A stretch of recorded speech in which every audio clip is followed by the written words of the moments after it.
श्राद्ध पक्ष की पौराणिक कथा। पितृपक्ष की पौराणिक कथा के अनुसार जोगे तथा भोगे दो भाई थे। दोनों अलग अलग रहते थे। जोगे धनी था और भोगे गरीब था।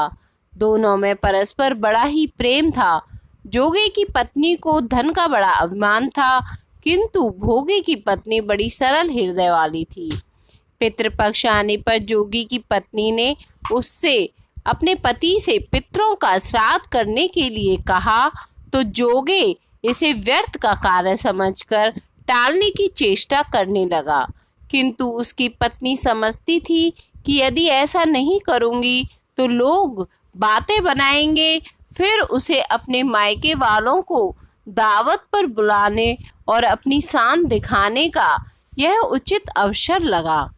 अतः वह बोली कि आप शायद मेरी परेशानी की वजह से ऐसा कह रही हैं, किंतु इसमें मुझे कोई परेशानी नहीं होगी।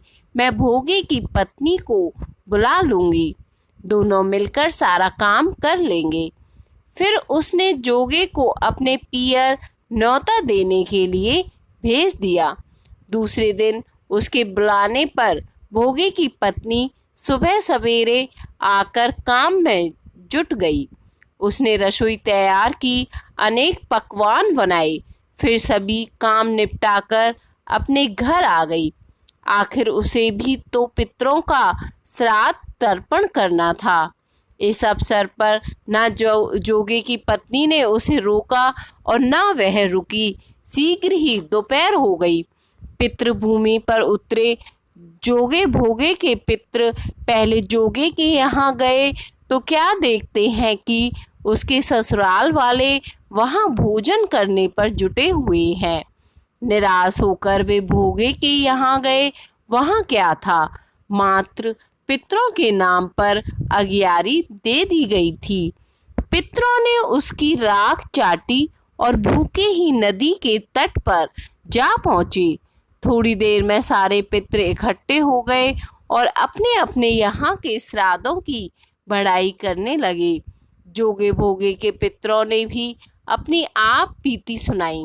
फिर वे सोचने लगे, अगर भोगे समर्थ होता तो शायद उन्हें भूखा ना रहना पड़ता, मगर भोगे के घर में तो 2 जून की रोटी भी खाने को नहीं थी। यही सब सोचकर उन्हें भोगे पर दया आ गई। अचानक वे नाच नाच कर गाने लगे, भोगे के घर धन हो जाए, भोगे के घर धन हो जाए। सांझ होने को हुई थी। भोगे के बच्चों को कुछ भी खाने को नहीं मिला था। उन्होंने माँ से कहा, माँ भूख लगी है।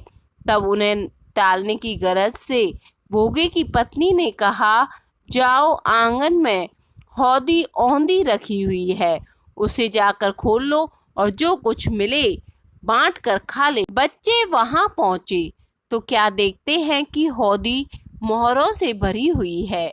वे दौड़े दौड़े माँ के पास पहुंचे और उन्हें सारी बातें बताई। आंगन में आकर भोगी की पत्नी ने यह सब कुछ देखा तो वह भी हैरान रह गई। इस प्रकार भोगे भी धनी हो गया, मगर धन पाकर वह घमंडी नहीं हुआ।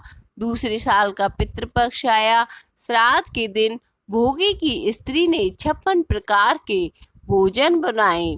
ब्राह्मणों को बुलाकर श्राद्ध किया, भोजन कराया, दक्षिणा दी। जेठ जेठानी को सोने चांदी के बर्तनों में भोजन कराया। इसके बाद पितृ बड़े प्रसन्न और तृप्त हुए।